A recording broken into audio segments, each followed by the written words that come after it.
There we go. Okay. So you were talking about breathing and how you feel as though a client will feel you more, will start to get that another level of respect when they hear you taking the time to do some of this breathing.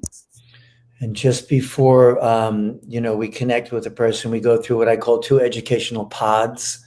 And one is suggestions, so we prevent ourselves just from coming into a room and just beginning, that's absolutely something that we need to do. All the therapists need to do that. And we have several suggestions we work with. It's a routine process. And then after that, we tidy ourselves up, so that we can access the sagittal and frontal plane and, access rest and repose and, bring our brain waves down to more of a delta state like that, where we can, again, attune well. And they have several details, those first 2 pods. But then on the 3rd pod is where we actually connect with the person. And part of that connection is with our hands resting on their center area, their belly, like flower petals resting on a pond, okay? Soft and generous hands. And then bringing the person into breathing consciousness. But what I always notice is a game changer is where I ask them to, when they breathe in, to collapse their nostrils, okay? In other words, you'll see me do it right now. It's a significant in-breath, okay? And it's almost like asking the person to go to the gymnasium, because now they're accessing all the intercostals, they're accessing the belly muscles. It's quite a bit.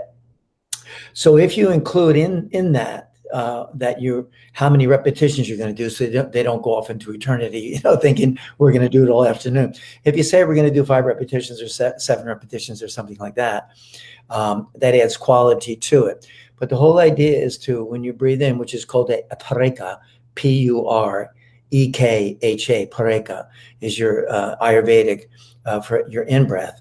And you have it be significant, of course, where the nostrils are collapsing. But the Rachaka is where you're going to now exhale. And that's where you purse your lips.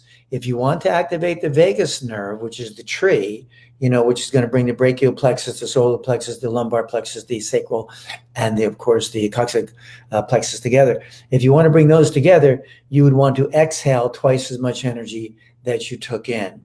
And the way to do what we do is we have them purse the lips and play that one note on the bamboo flute, that one enchanting cosmic sound, and to blow it all out.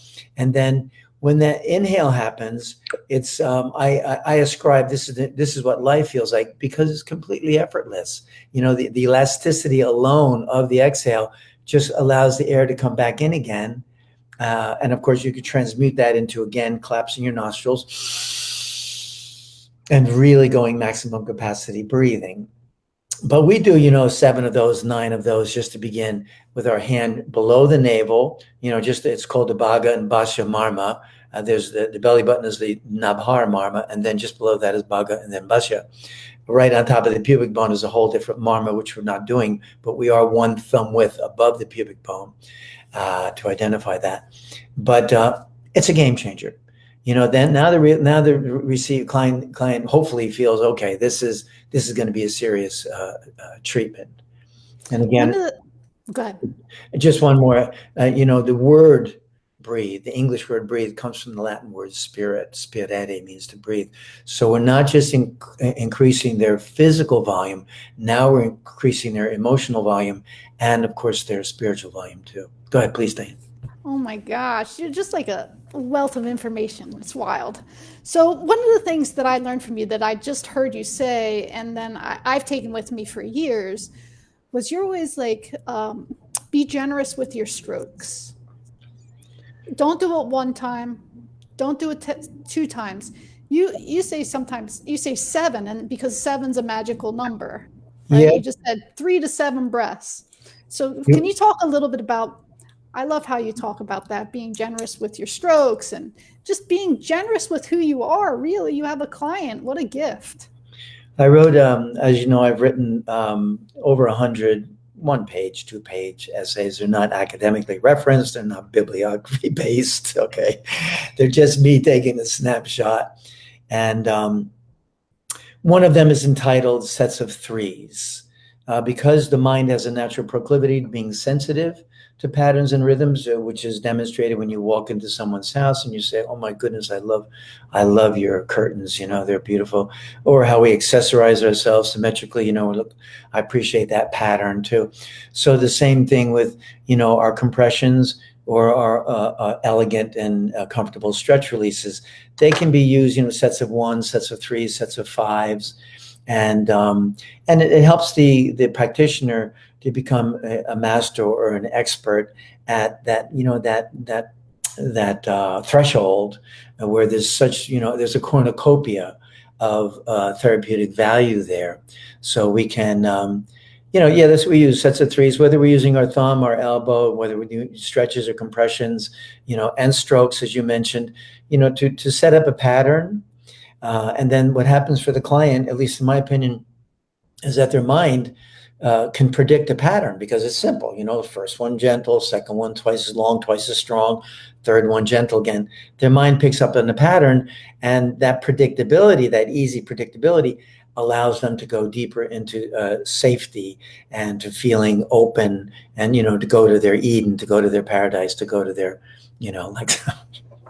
Well, too, with one of the things that you know, in Thai and Vedic conservatory and the work that you do, some of the things that we do are intense, right? And one of the things that I like too that you talk about is you don't go, you're not like dun, dun, dun, you're not barreling in there like a bull in a china shop. Talk about that a little, because I like how you set up, you know, these movements. I like how you approach these movements with grace and humility almost. So can you talk to us a little bit about that?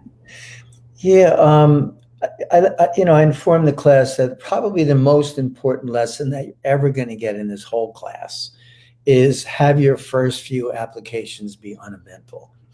Have them be not what I call non-productive or unproductively productive. And because I wrote a paper on it, it's entitled Trust.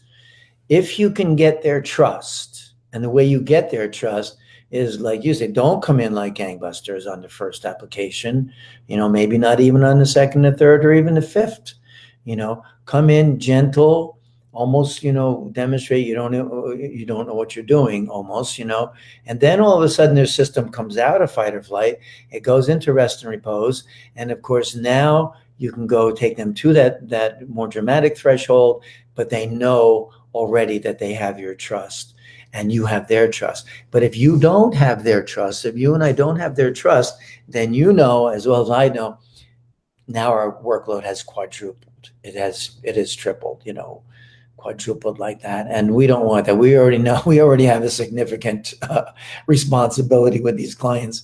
We need all of the ease that we can get. And, you know, but our profession is, you know, it's new. And someone would say, come on, look, you were, you know, 35, 40 years old now. But if you compare that 35, 40 years old to 12,000 years of Chinese or Ayurvedic, um, you know, do it again, you know, 40 years, 12,000 years, we're new. And so we're all learning together. If we can help each other with these suggestions, because why? Our art is as valuable, you've heard me say this a million times, as psychiatry, as surgery. There are many people. What are you getting nervous about? No, I like it. Okay. No.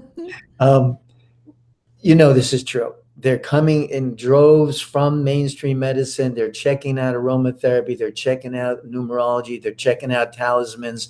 They're checking out mandalas. They're checking out massage and yoga and Tai Chi and martial arts. They just know that this is a more soulful place to go.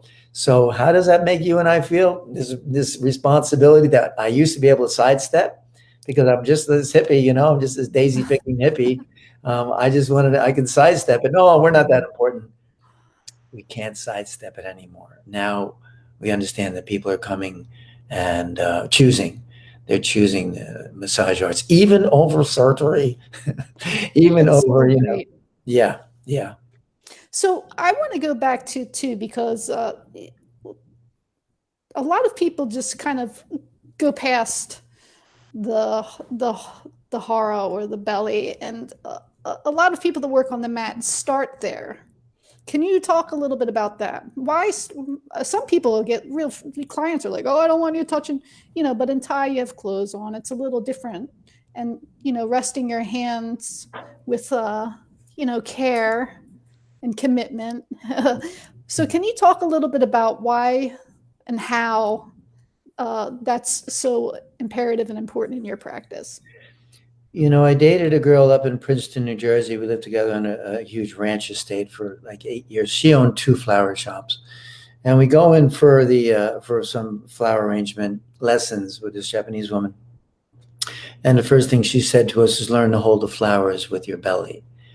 And I'm also a martial arts person, and of course, where do punches and kicks come from? Initially they come from the belly.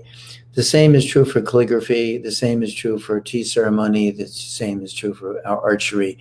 It's a concept which is so absolutely important for the Western mind, because we've seen so many times people trying to figure out romance from up here, what I call a cuckoo's nest. Okay, but what about finance? What about politics? What about everything? But if we can bring our awareness down into our belly, there are 12 functions there in the viscera, and of course they correlate with the 12 hours on the clock and the 12 zodiac signs in Eastern interpretation. But yeah, I mean, we have some. I've been doing the belly since I got out of Swedish Institute, and I was going to Ohashi at the same time. So, he was big on that. He would, you'd be resting your hand there, and he'd be asking to feel like little minnows darting about underneath the water, or feel. Can you feel the design that the breeze makes as it passes across the surface of a pond? Can you feel the design that the sunlight makes as it passes through the pond? And so he was really. He put you through basically 24 different characteristics for each one of the zones on the belly. And can you feel the emotion? Can you feel the color? Can you feel the sound? Can you feel the bodily secretion, the month, all of that. So that's a bit much for what's necessary today. That was good for when you and I were all staying, we were all in one village together. The shaman was up there on the hill, for example, and he could see when a tree fell over, or when that mama just had a baby and that grandmom just died, and they knew. We don't have that today. We're moving fast, and lots of things are changing. And so the belly is very, very important. And yes, you're right. There are massage schools that are not even teaching it because, it gets close to the second chakra and it gets close to the first chakra and all of that energy. One way I like to alleviate some of that apprehension and is to, share with the students that there's only one belly in the universe when you're working on someone's belly. And to actually experience, I remember when I first got that revelation, I had my hand on somebody on their belly. I was doing puja. And then I was really drilling myself. Okay, like, who is this person? And, and all of a sudden, this could be my mom, this could be my dad, this could be my husband, this could be my wife, this could be my son, my daughter, all of that. And then I filtered that away and I realized, my goodness, my hand is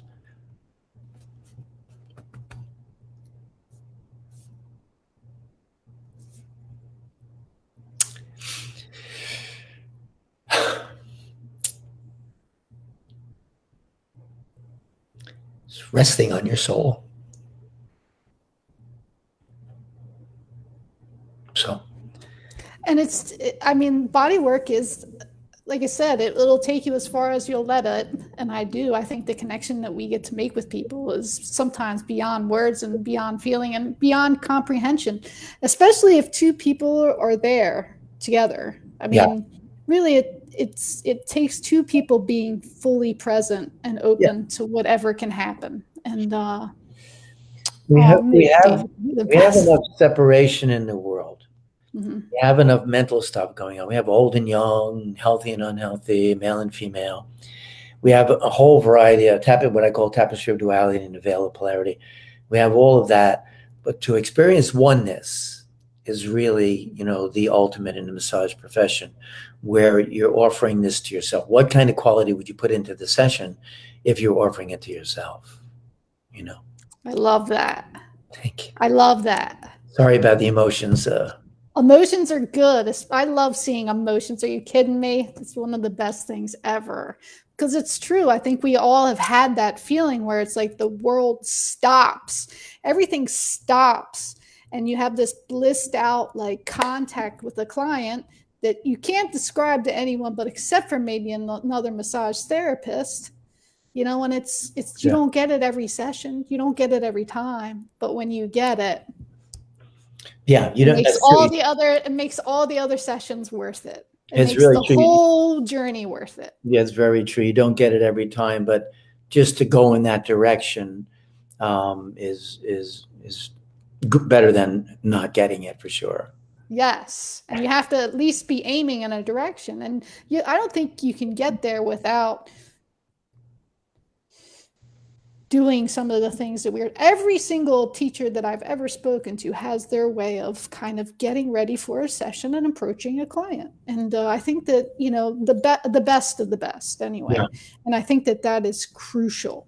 Tell us something that I don't want to put you on the spot. I know we just had a moment, but tell me something. What would you like to leave us with? We're going to wrap up. I do want to say this, right?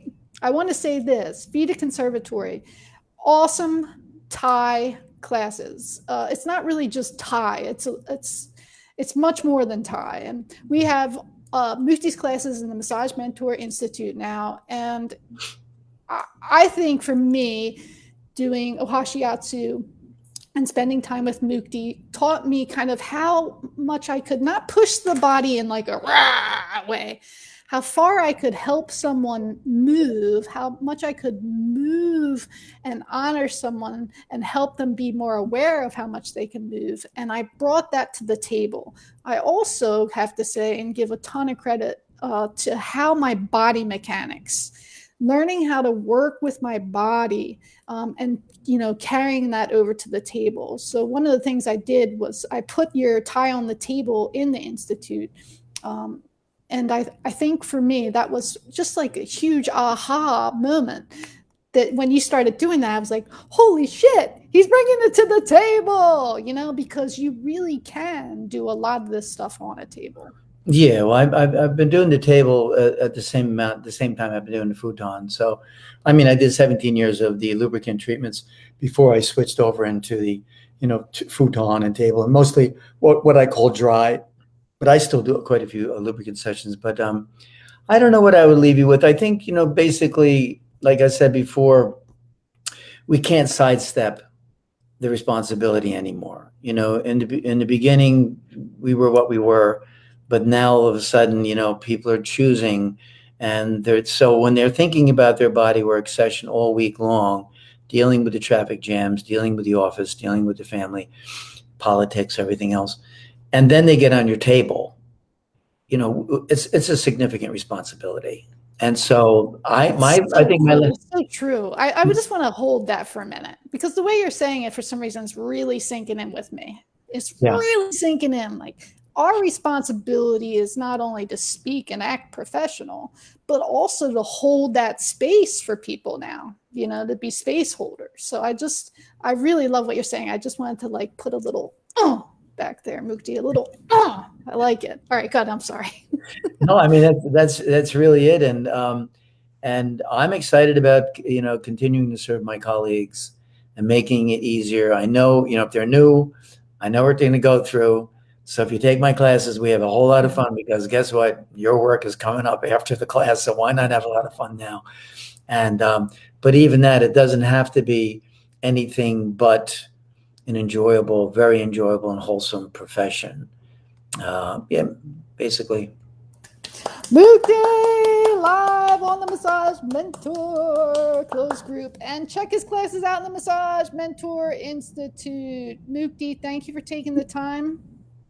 It's an honor, and I'm sure I'll see you again soon. Hang tight for a minute, Mukti. All right, everybody, thank you very much. I'll put all your information up.